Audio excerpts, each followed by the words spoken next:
예수님께서 그 제자들을 부르시고 나서 제자들과 함께 하셨습니다. 그리고 예수님께서 그 제자들과 함께 하신 그 공생의 기간 동안, 그 사업 동안, 3년 만이라는 시간 동안 있으시면서 예수님의 그 사역의 방향과 또한 제자들에게 가르치는 가르침이 변하는 순간이 있었습니다. 그 분기점이 되는 순간이 있었는데 우리가 함께 이전에 나누기도 했습니다. 그 말씀을 나누기도 했는데 아마 여러분들이 기억을 못 하실 것이고 또 지금 그때가 언제인지 좀 성경을 보시는 분들은 대략 어디쯤이다 라고 아시는 분들도 있지만 한 번 더 말씀을 나누면 그게 뭐냐면 마태복음 16장 16절에 베드로의 신앙 고백입니다. 베드로의 신앙 고백 이후에 예수님께서 제자들에게 예수님이 어떻게 되실지를 알리셨어요. 그 이전까지는 그것을 알리지 않으셨거든요. 가르침 가운데 그게 없었는데 예수님이 그때부터 제자들에게 예수님이 어떻게 죽으셔야 되는지 또 어떻게 다시금 살아나실지에 대한 것들을 가르치셨어요. 근데 그게 뭐냐? 또 마태복음 16장 16절에 베드로의 신앙 고백이 뭐냐라는 것이 굉장히 중요합니다. 근데 그 고백을 하기 전에 예수님이 그 제자들을 어디로 데려가셨냐면 가이사랴 빌립보라는 곳에 데려가셨어요. 거기는 이제 쉽게 말한다면 이방인들이 살아가는 도시예요. 그리고 황제를 신으로 섬기는 그 황제를 숭배하는 곳입니다. 그래서 그 도시 자체가 누구한테 드려진 거냐면 누구를 위해서 지어진 것이냐면 황제를 위해서 지어진 거예요. 그래서 황제의 이름을 넣은 거예요.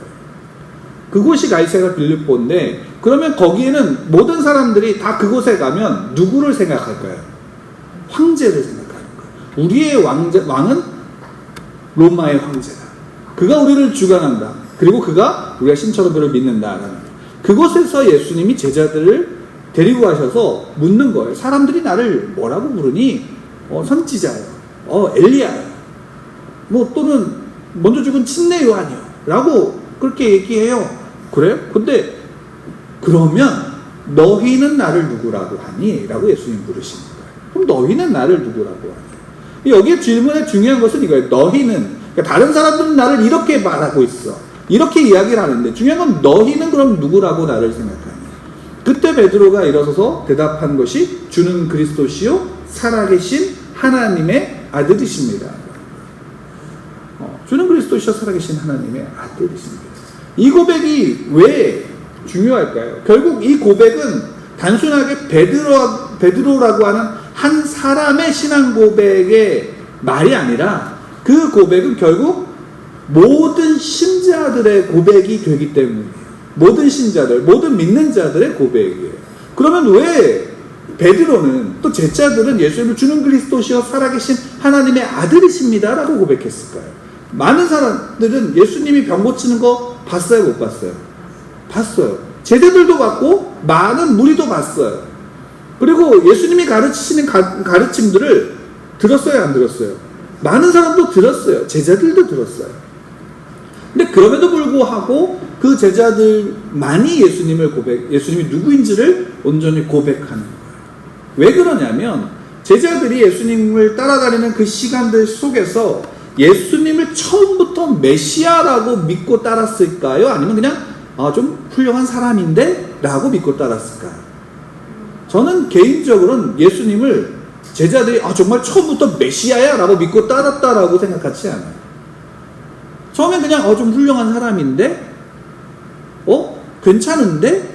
저희 가르침이 침례 요한 우리가 예전에 배웠던 침례 요한의 가르침과 같고 그보다 더 잘 가르치는 것 같은데? 라는 마음을 새겼고 또 그로 인해서 예수님을 따르면서 병도 고치고 또 그 죄인들과 함께하는 그 하나님의 말씀을 온전히 해석하시는 그 말씀을 들으면서 가르침을 받으면서 이분이 어떤 분이지? 선지자인가? 제자들 똑같았을 거예요. 근데 결국에는 제자들이 그때에 고백하게 되는 건 뭐냐면 주는 그리스도시다라는 주는 그리스도시다라는 의미가 단순하게 그리스도 이런 의미가 아니라 거기에는 세 가지의 의미가 있는 거예요. 뭐냐? 예수님은 왕이시다라는 거예요. 예수님은 왕이시다. 그래 예수님은 왕이셔. 로마의 황제가 있는데 아니야 우리의 왕은 예수님이야 라는 의미가 거기 있는 거예요. 그리고 그분은 선지자인 거예요. 그리고 그분은 제사장인 거예요. 그분이 그로 인해서 그 예수의 또 한 분이 왕이시며 제사장이며 선지자인 그분이 결국 누구냐? 살아계신 하나님의 아들이시다. 결국 우리를 구원할 유일한 구세주다라는 사실이에요. 근데 놀라운 거는 이 고백을 한 베드로에게 예수님이 뭐라고 말씀하시나요? 바요나 시몬아 내가 복이 있다. 너가 이것을 알고 있니? 넌 참 복된 아이구나. 이거죠. 시몬아 너 이 고백을 했어? 그래 너 부자가 될 거야. 그러니 복돼. 이런 게 아니에요. 너 이 고백을 했어? 그래 너 병이 날 거야. 그러니까 너 복돼. 라는 게 아니라 그거 아는 거. 그 고백을 하고 있는 그 자체가 너에게 복이다. 라고 말씀하십니다. 왜? 그것은 혈과육. 사람의 어떤 것 가르침이나 사람의 어떤 걸로 아는 게 아니라 누가 알게 하시는 거예요? 하나님이 알게 하시는 거예요. 그래 하나님이 너로 알게 하신 거예요. 하나님이 너에게 은혜를 베푸신 거야. 그러니 너는 복된 거야 라고 예수님이 말씀하시는 거예요. 고백은 누가 했는데?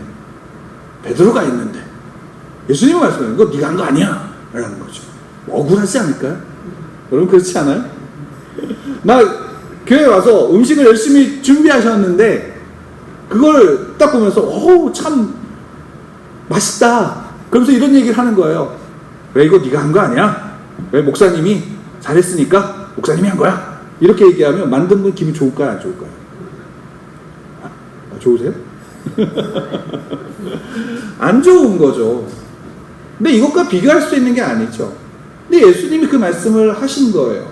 근데 그게 왜 그러냐면 예수님이 그 말씀하신 이유가 있어요. 오늘 말씀과 이어지는데 뭐냐? 그 고백을 할 때 12제자가 모두 있었나요? 없었나요? 다 있었어요. 그리고 베드로가 그 고백을 할 때 모두가 다 베드로의 그 고백에 자기들도 다 동의한 거예요. 그죠? 근데 재밌는 사실 한 가지가 있어요. 그 중에 한 명이 누굴까요? 그 12명 중에 한 명이 누굴까요?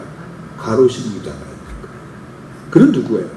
예수님을 판자라는 거예요. 왜 똑같은 고백을 했어요? 똑같은 고백의 자리에 있었어요. 똑같은 것을 받고요. 똑같은 걸 나누었어요. 예수님과 똑같은 그 친밀한 걸 나누었어요. 근데 그는 후에 자기의 주머니를 채우기 위해서 예수님을 팔았어요. 왜일까요? 왜 똑같이 고백을 했고 똑같은 자리에 있는데 그것이 다를까요? 마태복음서에서 7장에 보면 거짓 선지자에 대한 이야기가 나와요. 그 거짓 선지자에 대한 이야기 속에서 예수님이 거짓 선지자를 분별하는 것이 무엇이냐라고 말씀하셨을 때 예수님이 이걸 말씀하세요. 거짓 선지자를 분별하는데 결국 무엇으로 아느냐? 그 열매로서 안다라고 말씀하셨어요. 달리 말한다면 나무를 알려면 무엇을 봐야 된다는 거예요? 열매를 봐야 된다는 거예요. 이게 좋은 나무야? 나쁜 나무야? 뭘 보고 알 수 있다는 거예요? 열매를 보는 거예요. 우리가 나무를 구별하는 가장 쉬운 방법은 열매를 보는 거예요. 그 열매가 좋은 열매면 그 나무는 어떤 나무예요? 좋은 나무인 거예요. 그 열매가 나쁘면 그 나무는 나쁜 나무인 거예요. 열매로서 알고요. 그 열매로서 그 가치가 정해지는 거예요. 예수님께서 이제 제자들과 함께 예루살렘에 그 마지막 순간에 일주일을 남겨 제자들과 함께 예루살렘에 들어가셨어요. 그 들어가신 그 순간 성전에서 예루살렘에서 예수님이 무엇을 하시냐면 성전을 다 뒤엎었죠. 장사치들을 내쫓고 그 성전을 정결하게 하셨어요. 그러고 나서 이것을 본 지도자들, 대제사장들과 백성들의 장로들이 예수님에게 이거 도저히 두고 볼 수 없다.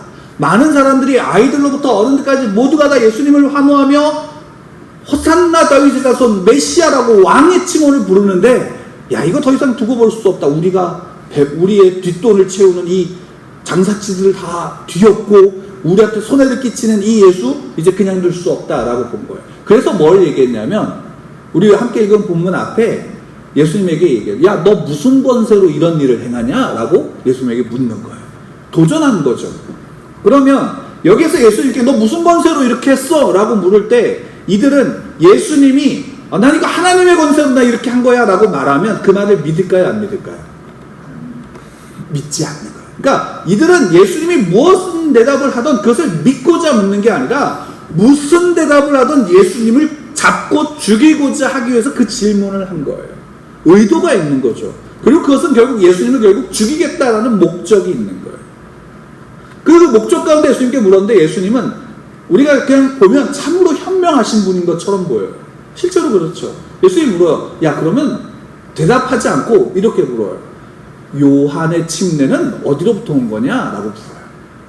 이들이 그걸 대답할까요? 보면 대답하지 않아요. 왜? 대답할 수 있어요. 이들은 요한의 침례가 요한이 그렇게 가르치고 외쳤던 그 권세가 하나님으로부터 온 거라는 거를 인정해요, 안 해요? 안 해요. 대제사장들과 장로들, 지도자들은 인정하지 않아요.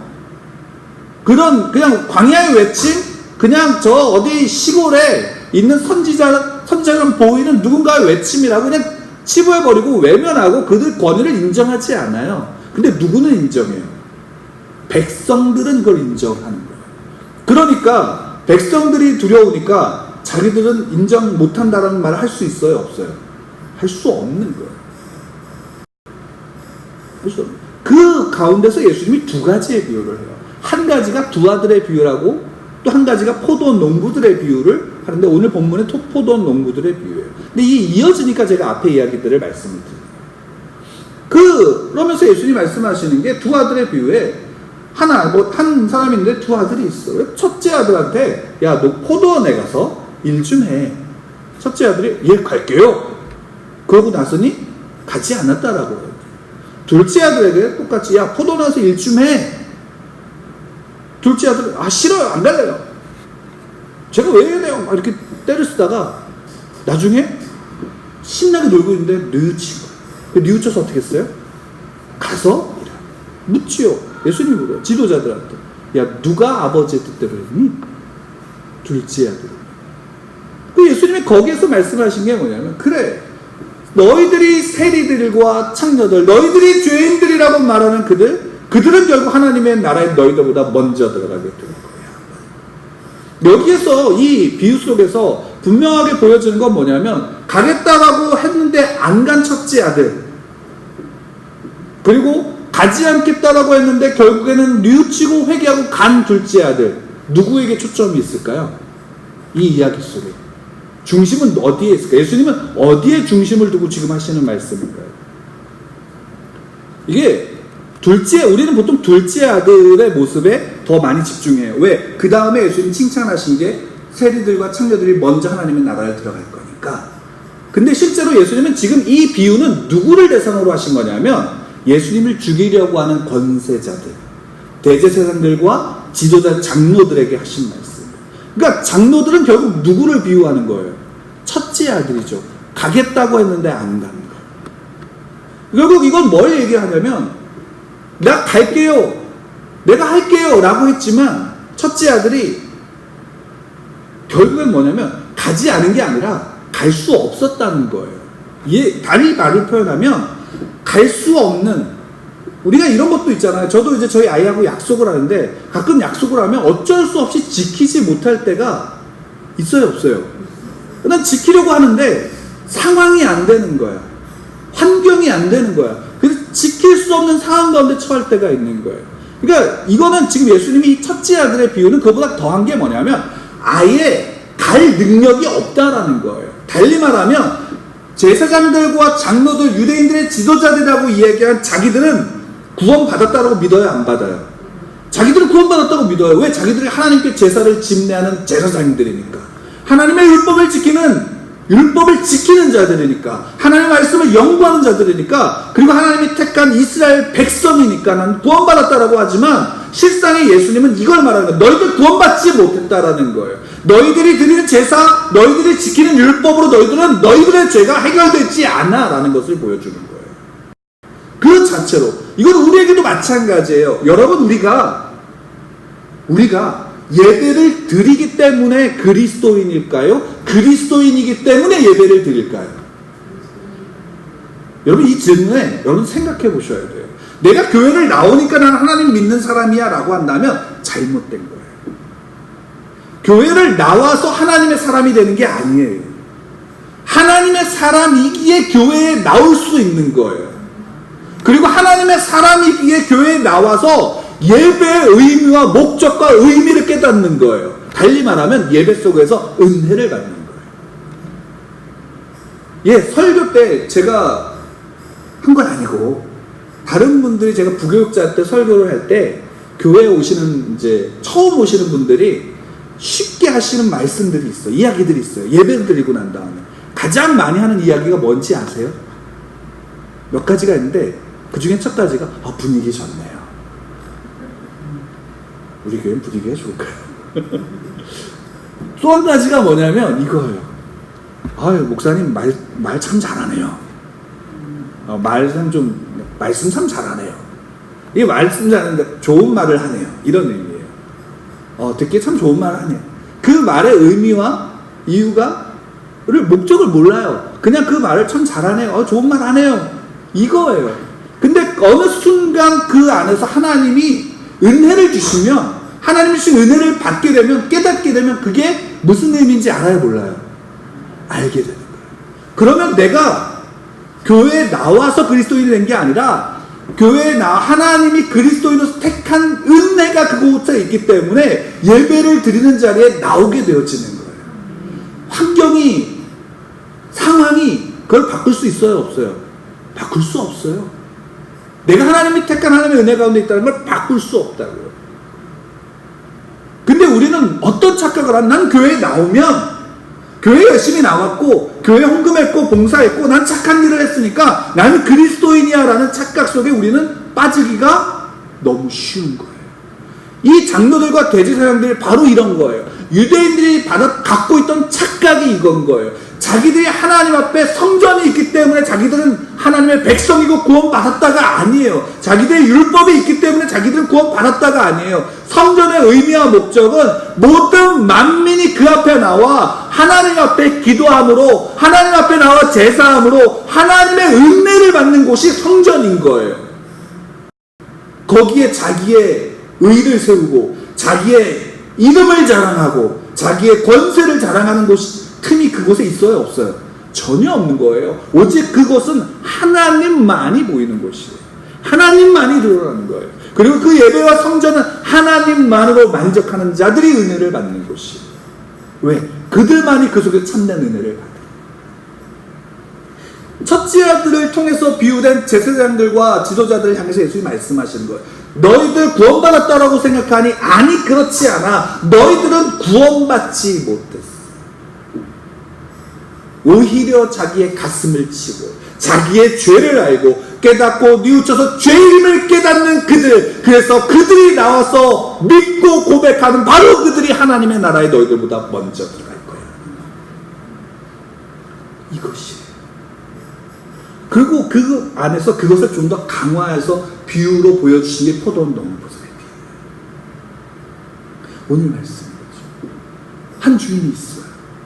주인이 포도원을 만들었어요. 주인이 포도원을 만들었어요. 자기 포도원이니까 얼만큼 좋게 만들었을까요?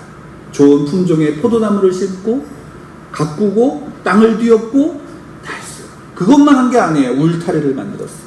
또 짐승이나 도적들이 오는 것을 살필 수 있는 망대를 지었어요. 그리고 어떤 짐승이든지 누구든 틈타지 못하도록 울타리를 견고하게 짓고, 그리고 포도를 수확하면 그것을 통해서 집을 짤 수 있는 틀을 다 만들어놨어요. 놀라운 거는 그것을 두고 농부들에게 세를 주고 이 사람은 떠나요. 외국 타국으로 떠난 거죠. 그리고 그 농부들에게 세를 주고 떠난 다음에 열매를 맺을 때에 농부들에게 세를 받으려는 거죠. 쉽게 말한다면 열매를 좀 받으려고 하인들을 보내요. 농부들이 어떻게 해요? 왔는데, 첫 번째 왔는데 돌로 쳐. 그리고 죽이는 거예요. 이 소문을 주인이 들었어요, 못 들었어요? 들었어요. 그럼 저것들이 그래, 그럼 좀 더 많은 하인들을 보내자. 좀 더 많은 하인들을 보냈어요. 죽이려는 게 아니라 설득하고 그래, 돌이킬 수 있도록. 근데 어떻게 했어요? 또 똑같이. 이 농부들은 어떤 농부들이에요? 악한 농부들이죠. 근데 이 주인이 그래도 그래, 그들을 죽이려는 게 아니라 그래 내 상속자 내 아들 보내자. 저들이 돌이킬 거야. 저희들이 회개할 거야. 보내자. 어떻게 했어? 이들의 마음 아들이 오네. 상속자가 오네. 저를 죽이자. 그럼 이거 다 내 거 될 거야. 우리 거 될 거야. 그래서 아들을 죽였어. 주인이 그 소식을 들었어. 그래서 와요. 그리고 예수님이 여기서 답을 본인이 말씀하죠. 누구에게 이래? 대적자들에게 물어. 너희들 주인이 어떻게 할 것 같아? 그들이 대답해. 그게 41절 말씀. 한번 같이 읽을까요? 41절 말씀 함께 읽겠습니다. 시작. 그들이 말하되 그 악한 자들을 진멸하고 포도원은 제때 열매를 바칠 만한 다른 농부들에게 새로 줄지니라. 제때 열매를 바칠 만한 다른 농부들에게 새로 줄지니라. 여러분 결국 이들이 대답하는 거예요. 그들 다 어떻게 해요? 진멸. 주인이 그 악한 농부들 다 진멸해야 된다. 여러분 같으면 안 그래요? 그러니까 여러분들이 주인이면 여러분들 어떻게 하시겠어요? 내버려 둬요? 그래, 요즘은 현대니까 진멸한다는 좀 자연이냐니까. 그래, 법대로 처리해서 법적인 절차에서 내쫓겠죠. 주인의 권리니까. 그렇죠? 근데 여기서 이것은 결국 무엇을 이야기하냐면, 이 대적자들, 제사장들이 얘기했지만, 장로들이 얘기했지만, 그 열매를 제때의 열매를 바칠 만한 다른 농부들에게 새로 줄지니라 라고 말해요. 그 다른 농부들에게 줄 거야. 근데 여기에 대해서 예수님이 43절에 우리가 읽은 본문인데 여기서 이런 말씀을 하세요. 그럼 너희는 빼앗기고 그 나라의 열매 맺는 백성이 받으리라. 다시 한번 읽을까요? 그러므로 내가 너희에게 이르노니 하나님의 나라를 너희는 빼앗기고 그 나라의 열매 맺는 백성이 받으리라.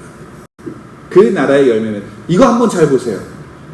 지금 앞에 비유 농부들을 이야기했지만 이거는 거기에만 딱 한정 지으면, 지금 예수님의 말씀을 통해서 생각해보면 그 농부들은 지금 열매를 맺었어요, 못 맺었어요?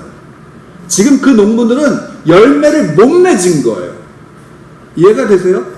그 농부들은 이미 열매를 맺을 수 없는 자들이라는 거예요. 앞선 비유를 다시 이야기하면 그들은 좋은 열매를 맺을 수 있는 나무가 아니라는 거예요. 첫째 아들과 같이 그들은 포도원에 나가서 일할 수 있는 능력이 그들에게 없다는 거예요. 그들은 이미 열매를 맺을 능력이 그들 가운데 아무것도 없던 농부들이라는 거예요. 달리 표현한다면 예수님은 지금 그것을 말씀하시는 거예요. 뭐예요? 대제사장들과 장로들, 그래 너희들 구원받았다라고 얘기하고 너희들이 이 백성이 하나님의 백성의 지도자들이지만, 그래서 너희들이 열매를 맺었니? 너희들이 이 백성을 통해서 열매를 맺었니? 라는 거예요. 맺었어요? 못 맺었어요? 못 맺었다는 거예요.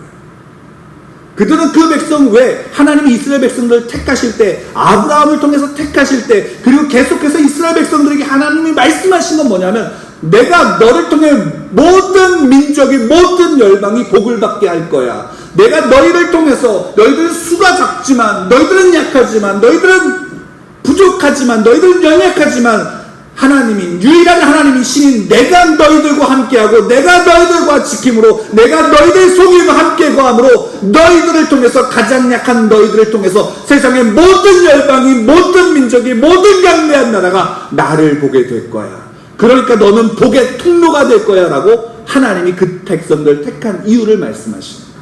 예루살렘 성전을 지으실 때도 마찬가지예요. 여기는 만민이 기도하는 집이래요. 이스라엘 백성들 너희들만 기도하는 집이 아니라 만민이 기도하는 집이에요. 모든 열방의 이방인들이 그곳에 와서 하나님의 은혜를 경험하는 곳이라고요. 하나님의 은혜를 나누는 곳이라고요. 그곳이에요. 근데 이스라엘 백성들, 지도자들이라고 하는 너희들, 구원받았다라고 하는 너희들 제사가 있고 율법이 있고 그것을 지켰다고 하는 너희들, 그래, 그런데 그것으로는 열매를 맺지 못했다라는 사실이에요. 왜? 너희들의 죄가, 너희들의 악함이 그 율법으로 열매 맺을 수 없어. 그 제사로 열매 맺을 수 없어 라는 거예요. 그 현실을 보여주는 거예요. 그 현실. 그 현실이에요. 자기는 의롭다라고 여겼고 자기는 의로 인해 구원받았다라고 여겼지만 그게 아니다라는 거예요. 결국 여기서 예수님이 말씀하시고 싶은 건 뭘까요? 뭘까요? 그래 너희는 열매 맺을 수 없어라는 거예요. 너희는 이미 너희 존재라는 그 나무는 좋은 열매를 맺을 수 있는 나무가 아니야라는 거예요. 여러분 내가 열매를 맺을 수 있을까요? 어떤 열매를 맺을 수 있을까요?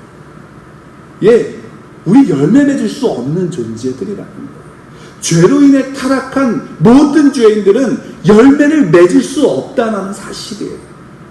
그 사실 앞에 우리가 부딪히지 않으면 나 자신을 볼 수 있어요? 없어요? 없어요. 나 자신을 볼 수 없다고요. 내가 나 자신을 나는 그래도 좀 괜찮은 사람이야 라고 얘기했는데 알고 보니 까보니 문제에 부딪혀 보니 내가 별 볼 일 없는 사람이야. 아니 별 볼 일 없는 사람이 아니라 추악한 자라는 사실이에요.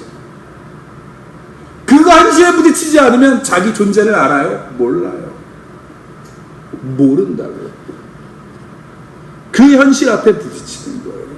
그 현실 앞에 부딪히면 보여요. 왜? 자기의 추악함과 자기의 연약함과 자기의 그 앞에 있는 죄된 본성을 보니까 자기가 살 수 있어요? 구원받았다고 생각할 수 있어요? 아니요. 없으니까 붙잡는 거예요. 우리를 변화시키고 좋은 열매로 접붙일 수 있는 유일한 나무가 누구예요? 예수 그리스도 밖에 없다라는 거예요. 예수님이 이 땅에서 지금 이들에게 말씀하신 너희들은 열매 맺을 수 없어. 너희들이 갖고 있는 너희들이 의롭다고 생각했던 율법들, 제사들 그걸로 너희들은 열매 맺을 수 없어. 너희들은 그걸로 열매를 맺을 수 있는 농부들이 아니야. 늘 능력도 없고 실력도 없어. 너희는 열매를 맺을 수 없어. 오직 그 하나님의 아들이신 예수 그리스도가 아니면 열매 맺을 수 없다는 거예요. 예수 그리스도로 말미암아 하나님의 자녀들이 그를 통해서 나오게 되어지고 그들이 그 은혜 속에서 하나님을 예배하고 하나님을 찬양하며 하나님의 말씀을 이 땅 가운데 복음을 전할 수 있게 된다는 사실이에요. 여러분 무엇이 열매일까요? 그러면 여기서 우리가 생각해봐야 게 이거예요. 무엇이 열매예요? 제사장들처럼 잘 사는 게 열매일까요? 지위와 권력을 갖는 게 열매일까요? 예수님 말씀하시는 그게 아니다라는 거예요. 뭐예요? 세리들과 창녀들을 봐. 자기의 죄 앞에 가슴을 치고 앞에 나와 무릎을 꿇고 회개하는 그것이 열매라는 거예요. 그것이 그 하나님께서 은혜를 통해서 주신 일이에요. 베드로의 신앙 고백은 여기 있는 거예요. 베드로가 고백했어요. 그 베드로의 고백이 아니다라고 예수님 말씀하셔요. 과연하시거나 너 참 복되구나. 너는 어떻게 태어났기 때문에 이런 복을 받고 있니? 그가 고기를 잘 잡아서 나이가 많아서 똑똑해서 아니요. 그래 혈과 육으로 그것이 된 게 아니야. 오직 하나님이 알려주신 거야. 하나님이 알려주신 거야. 하나님이 너를 바꾼 거야. 하나님의 너의 본질을 바꾼 거야. 너는 열매 맺을 수 없는 나쁜 나무였고 나쁜 열매밖에 맺을 수 없지만 이제 너의 본질은 바뀌고 너는 예수 그리스도의 포도나무의 접붙임으로 너는 좋은 열매를 맺게 될 거야. 왜? 하나님의 은혜로. 여러분들의 삶이 우리의 삶이 그것이라고요. 여러분들 통해서 어떤 열매, 거창한 열매가 맺어지는 게 아니라 여러분들을 통해서 예수 그리스도가 드러난다고요. 하나님이 그게 우리에게 주신 은혜예요. 허락하신 은혜예요. 열매는 그래서 결국 누가 맺을까요? 하나님이 맺으시죠. 그럼 우리는 뭐예요? 우리는 뭐예요? 텅명해요? 네. 우리는 뭐냐면요. 여러분 이거 보세요. 과수원의 농부들이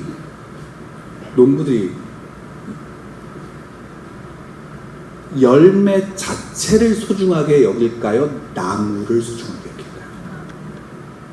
한번 좋은 열매 맺고 그 나무 버려야 되면 그 열매는 가치가 있어요? 없어요? 솔직히 그 한 번의 가치는 있을지 모르지만 그 영원하지 않아요. 진짜 가치는 어디에 있어요? 나무를 돌. 그래서 요한복음 15장에 보면 예수님이 그 나무를 누가 관리한대요? 직접 하나님이 관리하시는 손보고. 그러니까 접붙여 있으면 좋은 열매를 맺을 수밖에 없대요. 왜? 좋은 농부이신 그분이 관리하시니까, 그분이 열매를 맺게 하시니까, 그분이 그 삶을 책임지니까 그 열매를 책임지는 거예요. 그분 앞에 접붙여 있으면 그게 은혜가 되어지는 거예요. 그게 가치가 되어지는 거예요. 그게 능력이 되어지는 거예요. 내게 능력이 있어요? 접붙인 나무가 능력이 있어요? 아니라는 거예요. 근데 우리의 착각은 뭐냐면 내게 능력이 있다는 거예요.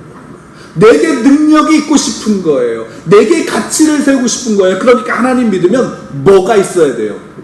믿으면 보상이 있어야 된다라고 생각하는 거예요. 그 보상이 뭐예요? 진짜 보상은 믿음 그 자체예요. 왜요? 믿음은 하나님의 기쁨이기 때문에. 믿음 그 자체가 하나님의 기쁨이기 때문에. 그리고 믿음을 가진 자들이 하나님을 기쁘시게 할 수 있어요. 왜? 그 존재가 기쁨이에요. 제가 한 이야기를 들었어요. 어떤 아이가 아버지하고 약속을 했어요. 어떤 아이가 아버지하고 약속을 했는데 이 약속을 했어요. 너가 6개월 동안 착하고 너가 6개월 동안 너가 할 일을 열심히 하면 너가 원하는 거 사줄게. 너가 원하는 거 사줄게. 약속을 했어요. 아이가 착한 행동을 할까요, 안 할까요? 하죠. 착한 행동을 해요. 숙제도 해요. 공부도 해요. 말도 잘 들어요. 근데 그 아이가 착해졌나요? 그 아이가 착해졌나요? 아니에요. 왜요? 결국 6개월 뒤에 자기가 원하는 걸 받으면 그것으로 자기의 충족과 욕망이 채워지면 착할 필요가 있어요, 없어요? 그 다음에 착할 필요가 없는 거예요. 이거 아이의 얘기지만 우리의 얘기 아닌가요? 어른들 마찬가지예요. 우리가 왜 착해야 되죠? 특히나 그리스도인들이에요, 성도들. 하나님 믿는 우리의 말이에요. 우리 왜 착해야 되죠? 무엇 때문에 착해야 되나요? 내가 착하면, 내가 예배를 잘 드리면, 내가 무엇인가를 잘하면 하나님이 그거에 대한 보상은 무엇으로 주시는 거예요? 여러분 어떤 보상을 원하시는 거예요? 우리가 가지고 있는 우리의 신앙 가운데 특히나 한국에 있는 교회들과 또 우리의 믿음의 선배들이 가지고 있던 좋은 신앙 속에 이제는 한 걸음 더 나가야 되는 부분 속에 요즘에 고민하고 있는 부분이 그거예요. 우리가 가져야 될 지금까지 신앙의 모습이 무엇에 비춰져 있느냐? 결국에는 보상이에요. 어떤 보상이냐면 결국 내 자녀가 좋은 대학에 가고 좋은 직장에 주시고 좋은 집을 갖고 물질을 갖고 질병이 없어지고 그래서 내 문제가 없어지는 것에 우리의 보상을 뒀어요. 세상의 가치를 가지고 있는 것에 보상을 두었다. 유진 피터슨 목사님이 이런 말씀을 하셨어요. 어떤 말씀이냐면 모든 신앙인들이 유토피아를 원한다는 거예요. 모든 그리스도인들이 유토피아를 원한대요. 문제가 없는 세상. 근데 거기서 그분이 이런 질문을 하셨어요. 그런 세상이 있냐 없냐? 없다는 거예요. 유토피아는 현실에 있는 게 아니에요. 이상 속에는. 현실에는 문제가 있는 거예요. 우리가 돈이 있어도 문제가 있고 건강이 있어도 문제가 있고 우리가 어떤 지위에 있어도 문제가 있는 거예요. 문제는 항상 있어요. 문제가 없는 것은 없어요. 근데도 불구하고 우리는 그 유토피아와 같은 보상을 하나님께 요구하는 거예요. 그리고 그렇게 돼서 어떤 내가 원하는 보상을 받으면 마치 그것으로 내가 모든 것들에 대해서 신앙이 좋은 것 같은 착각을 갖게 되어지는 거예요. 그게 바로 이스라엘 백성들의 모습이었고 오늘날 우리의 모습이고 그 속에서 예수님이 말씀하시는 건 이거예요. 그게 아니다라는 거예요. 너희들의 보상은 믿음이야 라는 거예요. 너희들이 가진 보상은 믿음이야. 근데 그 보상조차도 너희들이 잘해서 받는 게 아니라 내가 너에게 은혜로 준 거야. 그래서 너는 그 믿음 안에서 주는 그리스도시요 살아계신 하나님의 아들이십니다 라고 고백할 수 있는 것이야 라고 말씀해 주시는 거예요. 그리고 그 믿음으로 말미암아 우리는 살아가는데 무엇으로 살아갈 수 있을까요? 믿음의 본질은 결국엔요, 믿음의 본질이라는 것은 이거예요. 하나님이에요. 믿음의 본질이라는 것은 결국 예수 그리스도예요. 그리고 그 믿음의 본질은 내가 누구로 충분하냐? 돈이 있어야 충분하냐? 아니, 건강이 있어야 충분하냐? 아니, 사람에 있는 모든 문제가 없어져야 충분하냐? 아니라 하나님으로 충분하다. 그게 믿음의 본질이에요. 나는 하나님으로 충분해. 나는 예수 그리스도로 충분해. 나는 그분 앞에 나와서 그분과 함께하는 것으로 충분해 라고 믿는다. 그 충분함으로 살아가는 거예요. 그러면 그 충분함이 어디에 변화해요? 내 외적인 환경의 변화예요? 조건의 변화인가요? 아니요, 내가 변화한 거예요. 내가 그 믿음으로 내가 변화한 거예요. 내 남편은, 내 직장은, 나와 함께하는 곳에 내 건강은, 모든 것은 변하지 않아도 누가 변하는? 내가 변하는 거예요. 세리들과 창기들이 예수님을 믿고 그분 앞에 나와서 회개하고 자기의 죄를 돌이키고 내가 다시금 이 죄 가운데 살지 않겠습니다 라고 했을 때, 오히려 삭개오가 내 절반을 가난한 자들에게 내놓고 내가 그 토색했으면 내가 그것을 4배 나갔겠습니다 라고 했을 때, 그러면 삭개오는 그 순간 뭐가 되는 거예요? 자기의 힘을 잃는 거예요. 돈을 잃는 거라고요. 그것으로 충분했던 그의 삶 속에 제일 중요하다는 가치인 돈을 잃는 거라고요. 돈을 빼앗기는 거라고요. 그럼 그는 가난해지는 거예요. 근데 그가 했던 게 뭐예요? 그 믿음이 뭐예요? 그것으로 충분하다. 그게 그리스도예요. 그게 그리스도입니다. 이 지금의 시대를 살아가는 우리에게 필요한 건 뭐예요? 예수 그리스도. 예수 그리스도로 충분하는 거예요. 예수 그리스도 충분하기에 그분의 앞에 나와야 되는 거예요. 근데 우리의 연약함이 그것을 충분해져요? 안 돼요? 안 되는 거예요. 그러니까 때때로 뭘 거예요? 때때로 속상해요. 환경 때문에, 아픔 때문에, 사람 때문에 여러 가지로 속상해요. 그래서 하나님이 우리에게 허락하신 거예요. 너희가 믿고 의심하지 않고 기도하면. 네가 믿고 의심하지 않으면, 그래 네 기도할 수 있지 않니? 네 기도 내가 들어. 네 기도 속에 내가 함께 할 거고, 내가 너를 변화시킨 너를 붙잡고 열매 맺게 할 거야. 내가 너를 가지치게 할 거고, 내가 너를 손질할 거고, 내가 너로 온전한 포도의 좋은 열매를 맺을 수 있도록 할 거야. 세상에 어떤 기준이 아니라 내가 할 거야 라고 하나님이 말씀하십니다. 우리가 그 가운데 있어요. 그 가운데 있고, 여러분 그분을 믿으시길 바랍니다. 그리고 그 믿음의 본질 가운데 충실하십시오. 그분으로 만족할 수 있도록, 하나님으로 만족할 수 있도록. 그것이 우리에게 필요합니다. 그것이 하나님이 우리에게 주신 기쁨이에요.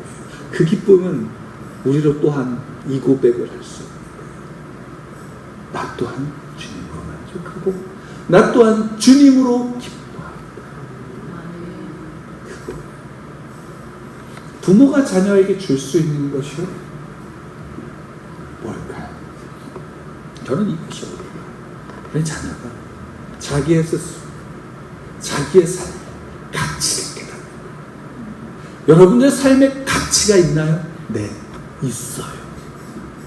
교회에 나와서가 아니고요, 여러 가지 일에서도 아니에요. 하나님이 여러분들에게 하나님의 가치를 주셨기 때문에 가치. 그 하나님을 믿으십시오. 하나님은 여러분들을 믿고 여러분들을 택하셨고 여러분들에게 하나님의 기쁨을 주셨는데, 왜 우리는 그 스스로 하나님의 기쁨 앞에 서지 못해요? 왜 나는 내게 없는 것 때문에, 왜 나는 세상에서 같이 따라가는 것이 내게 없기 때문에 그것으로 그 기쁨을 잊어버리냐라는 거예요.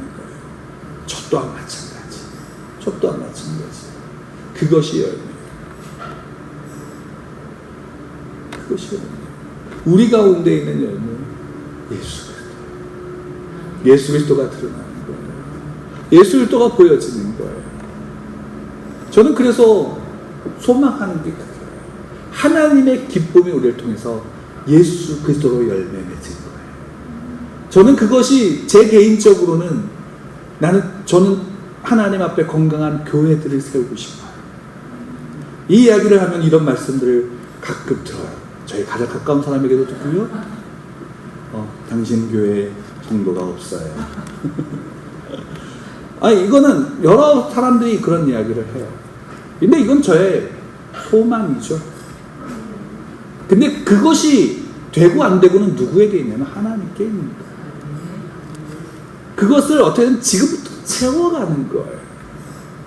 근데 저는 그 사실에 그 자리에 그것을 늘 개척할 때부터 소망했고, 또 그렇게 해서 제가 큰 교회가 되는 게 아니라 누군가 또한 저희 교회를 통해서 교회를 세울 수 있는 그 힘이 있기를 원해요.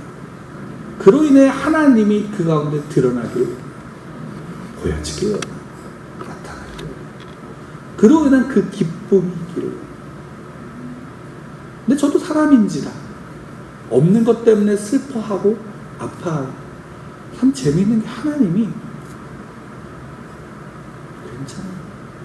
그리고 때때로는 또 이런 좀 잔혹한 질문을 하실 때도 있어요. 뭐냐면, 야, 너 성도 없잖아. 너 그래도 여기 갈 거야? 너 그래도 이게 갈래? 이런 질문을 하실 때가 있어요. 그럼 되게 망설여져요. 베드로처럼 주는 그리스도시여 살아계신 하나님의 아들이십니다 라고 믿고 가면 되는데, 여러분들 주위에 이것이 그냥 저는 저의 기준으로 얘기하는 거고, 여러분들 기준이 여러분들에게 있지 않아요?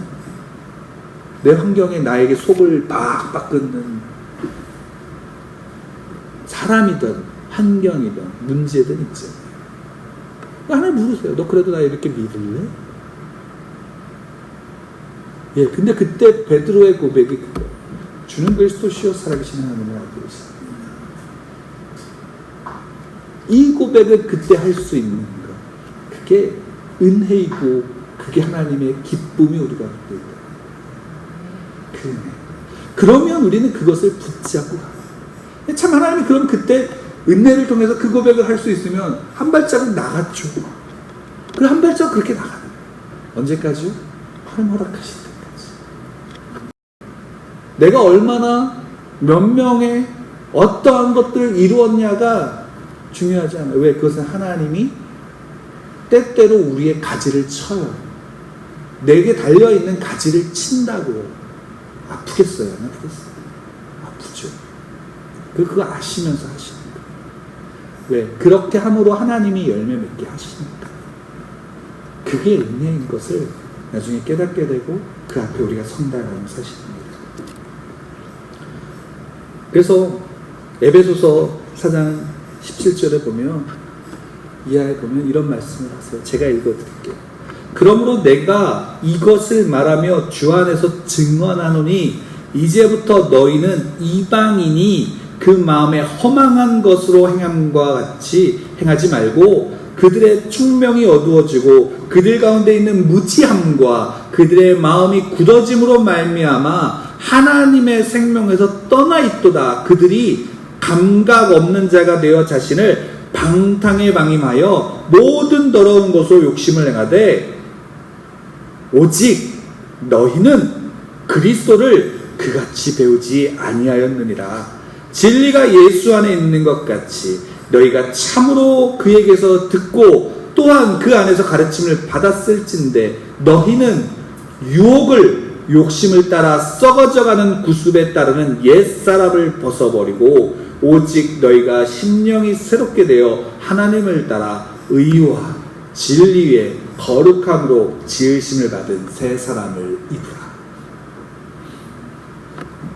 세상에 하나님 없는 자들은 그들은 무지예요. 그들의 형편은 우리가 보는 어떤 모습의 세상의 가치가 아니라 그 자체로 무지하고 방향이 없고 감각이 없어요. 시편 1편에서 그 악인들에 대해서 하나님이 이렇게 다윗은 노래하면서 하나님 우리에게 알려주잖아요. 악인들은 바람에 나는 겨와 같도다. 그 악인들은 바람에 나는 겨와 같고 열매 없는 그들 썩어진 그들은 결국 홍수에 떠내려가는 나무 토막 같으며 결국 잘려서 불에 태워지는 그 존재들이다라는 거예요. 근데 그 가운데 택한 너희들은, 그 은혜로 택한 너희들은 그것을 보지 말고 옛사람을 벗어버리고 의와 진리와 거룩함을 입고 살아. 그리고 새 사람으로 살아. 누구로? 예수 그리스도. 누구로? 하나님. 믿음을 가지고 하나님의 기쁨을 가지고 살아가라는 것입니다. 그 복이 여러분들 가운데 있습니다. 저와 여러분들 가운데 있고 우리 교회 안에 있고 우리 교회를 통해서 세워질 그 교회들 가운데 있습니다. 여러분 그 은혜가 우리 가운데 있기를 소망합니다. 저는 저의 믿음의 선배를 통해서 그것을 또 한 번 보는 겁니다. 그분의 연약함 속에 있는 하나님, 그렇게 일하시는 하나님, 그 손길을 보고 싶습니다. 그 가운데 우리 함께 있고 그것을 우리가 또 함께 배우고 또한 함께 우리 교회 가운데 심고 또 우리 교회를 통해서 또 다른 교회가 세워지기를 소망하고 바라며 나아가는 여러분들 되기를 간절히 소망하고 축원합니다.